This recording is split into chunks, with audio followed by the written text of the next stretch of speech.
各位聽眾你好，歡迎收聽陽光大道。我哋呢個 podcast 係喺美洲時間逢星期一朝早推出。我哋嘅節目有3個環節，分別係健康生活、社會透視同空中花園。而家我哋有健康生活。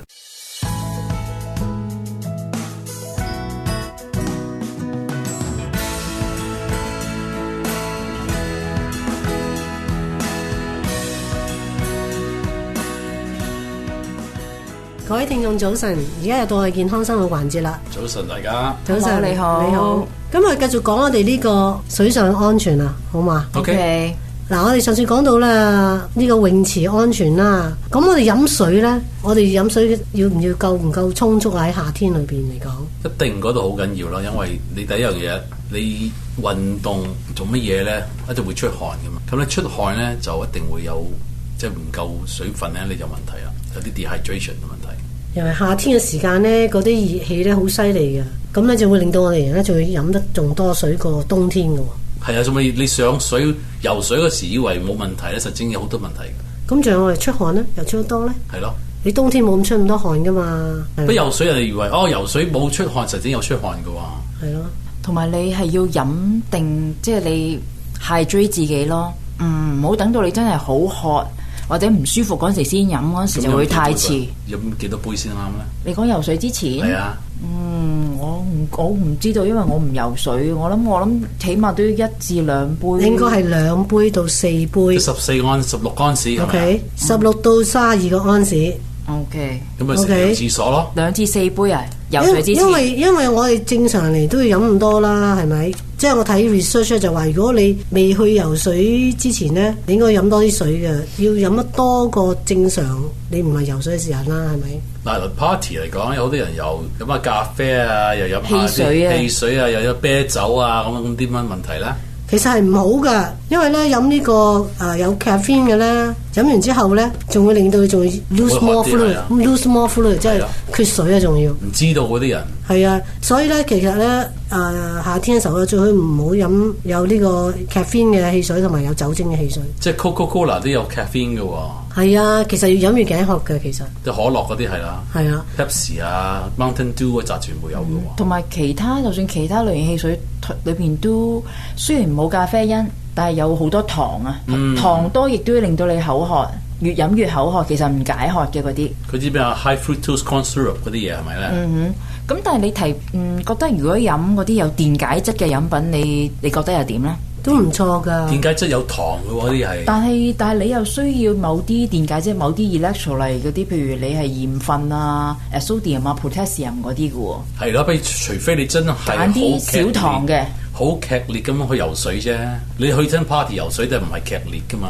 係啊。係咪啊？除非你真係去泳池游1-2里嗰啲唔同講法啦。好似即係去比賽咁樣。係啊，嗰啲就要你嗰啲就 electrolyte 好緊要啦。係啦，其實我哋飲嗰啲咧都要我哋睇嗰個營養標籤，都係好多糖㗎。係啊，好多糖分喺裏邊嘅。係啊，嗰啲橙色啊、黃色嗰啲飲品係咪？但係其實如果要飲嗰啲，不如其實喺水果裏邊吸取係咪仲好啲咧？係啊，尤其是我哋而家夏天啦。出咗好多唔同嘅西瓜啊、蜜瓜啊、士多啤梨、提子啊，即係寧願食嗰啲，或者整一個 smoothie 飲。係啦，因為夏天我哋係生果嘅季節，即係同冬天唔一樣啊嘛，係咪？同埋咧，佢嗰啲 berries 咧係個 slow release 啊，唔係你飲嗰啲 electrolyte 嗰啲水咧，一定好快陣間冇晒噶嘛。咁你有啲 berry 啊，有啲水果裏邊咧，佢個 slow release 就唔會話突然間放好多糖出嚟，慢慢放噶嘛。同埋佢哋糖分又唔係太高。係咯。係 Peter，我回應翻頭先你話嗰個電解質嗰啲飲料咧，其實咧，如果你呢個人咧出汗最多，好似或者係做劇烈運動咧，係需要飲呢個電解質嘅 electrolyte 嘅 drink，咁佢咧就可以 replace 翻快啲。食香蕉咯。係咯，香蕉可以得嘅又。但係你頸渴啊嘛，頸渴就飲水加。所以咧，所以係如果你飲嗰啲 sport drink electrolyte 嗰啲 drink 咧 is OK 嘅。但係如果係 normally 你唔係做劇烈運動嘅時候咧，我哋係唔需要飲嗰啲電解質嗰啲飲品。OK， 咁我哋今日時間都係差唔多夠啦，我哋留翻下一次再講啦。OK， 拜拜。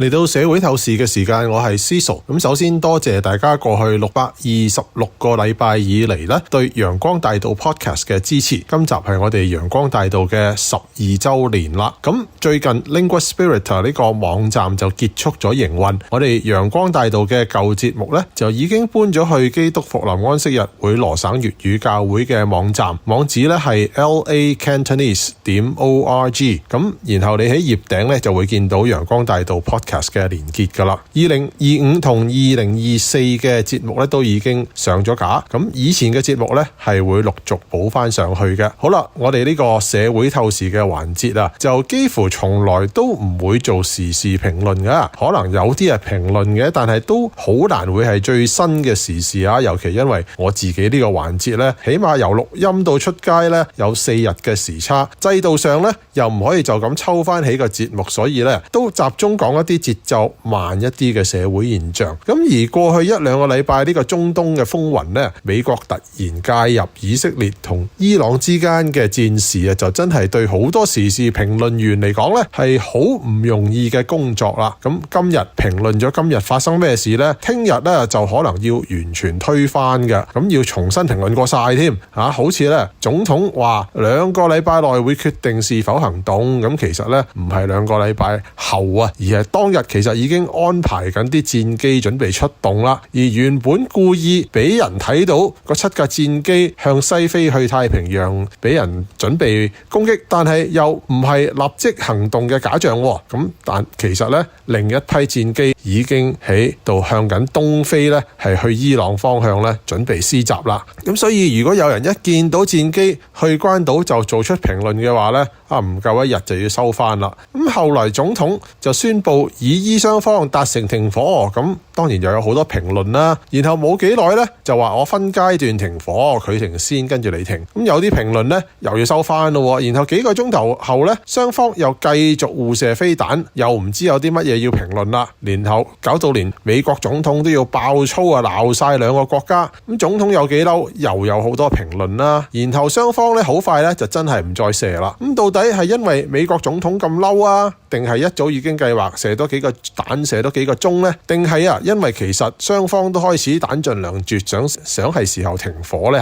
其實好多嘢咧都係故意做俾你睇，或者故意唔俾你睇嘅，可以話咧都係喺度引導視聽嘅，製造一種假象。要去到下一步啊，你先知道佢上一步嘅目的係咩。咁其實喺評論之前咧，都可以諗下未來幾步啦。與其評論過去，不如咧預測下幾個唔同嘅 scenario 情景啊，再舉出每個情景代表咩方向，咁咪仲好。咁社會上嘅評論啊，應該其實係有引導個政客嘅作用啊。如果但係調轉頭，評論員俾政客利用嘅話咧，整體上都唔係一個健康嘅現象啦。咁亦都唔係自由國家應該有嘅情況嘅。咁但係以前美國啲全國全時間嘅新聞電視台咧，而家都已經變成咗評論為主，就新聞為輔。每個台咧，甚至每個主持人咧，都有晒左定右嘅立場，變成咧個個都係靠立場嚟吸引觀眾。我吸引到之後咧，就係唔係適當咧都要落評論，咁先至留得住啲觀眾咁啊嘛。咁但係其實對於社會、對於民眾，佢哋提供啲 content 咧，有時有啲係似垃圾食物，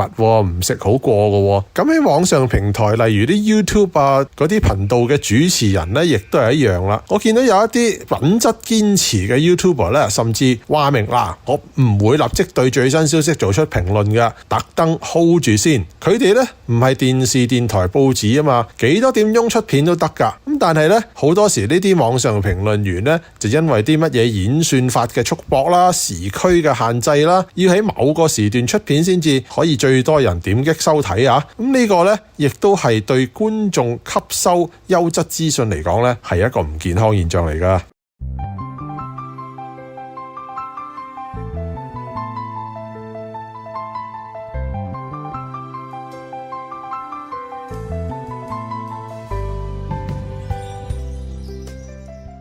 各位聽眾早晨，Megan 牧師早晨。各位聽眾早晨，Tim Jeff 牧師早晨，各位聽眾早晨，Tim Megan早晨，你哋好。上一集咧，我哋提到彼得話我哋咧有先知更確信嘅預言，如同燈照喺暗處。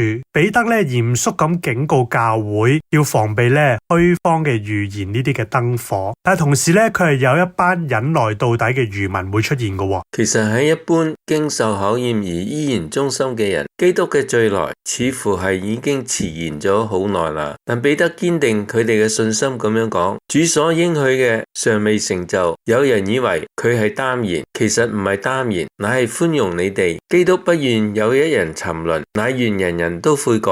但係主嘅日子要嚟，好似賊一樣。嗰一日，天必有大響聲，廢去有形質嘅都要被烈火消化，地和其上嘅物都要燒盡啦。彼得後書提到，親愛嘅弟兄我，你們既盼望着這些事，就當殷勤，使自己沒有玷污，無可指責，可以安然見主，並且要以我主長久忍耐為得救嘅因由。就如我哋所親愛嘅兄弟保羅，照着所賜俾佢嘅智慧寫書信俾你哋。係啊，由於上帝嘅引領，彼得咧終於喺羅馬結束咗佢一生嘅工作。喺呢個時候咧，大概喺保羅最尾被捕嘅同時，尼祿咧都下令將彼得咧監禁起嚟。就係咁樣，呢兩個老成練達嘅使徒，雖然好多年喺工作上都係關山遠隔，卻要喺歐西世界嘅中心都市羅馬為基督作佢哋最後嘅見證，喺嗰度流出鮮血，作為後代好多信徒嘅殉道者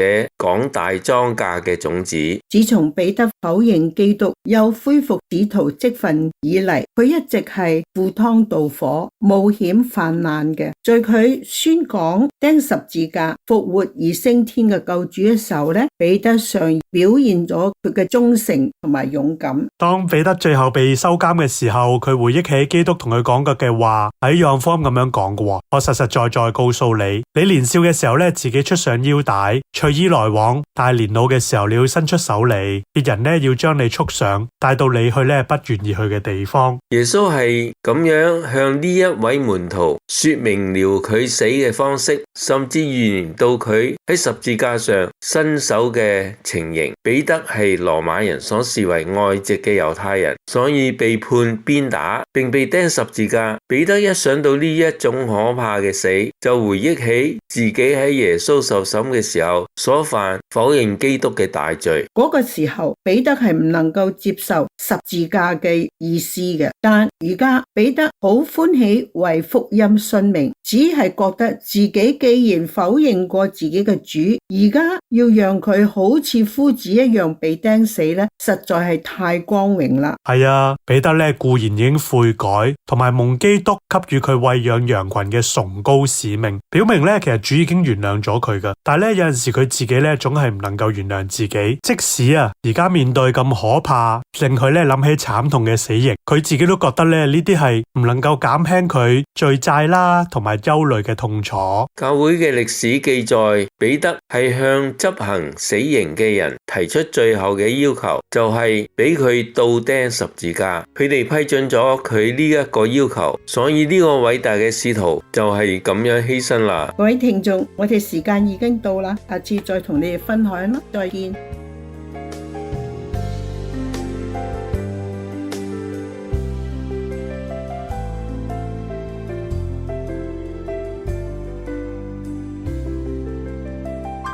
陽光大道嘅 podcast 係由美國加州 Temple City 嘅基督復臨安息日會羅省粵語教會製作，可以分別喺 AWR 嘅各個管道收聽同 subscribe 訂閱，包括蘋果機嘅 podcast app、iTunes， 仲有 Google、Spotify、Amazon 等等。我哋仲會將節目上載到我哋嘅 YouTube Channel Sunshine Boulevard 陽光大道粵語 podcast， 大家可以撳 subscribe 訂閱。我哋仲設有 Facebook 專頁，你撳咗 like 即係讚，就可以每個禮拜睇到我哋最新一集節目嘅消息。呢個專頁嘅網址係 facebook.com/Sunshine Cantonese。好，我哋下次再見。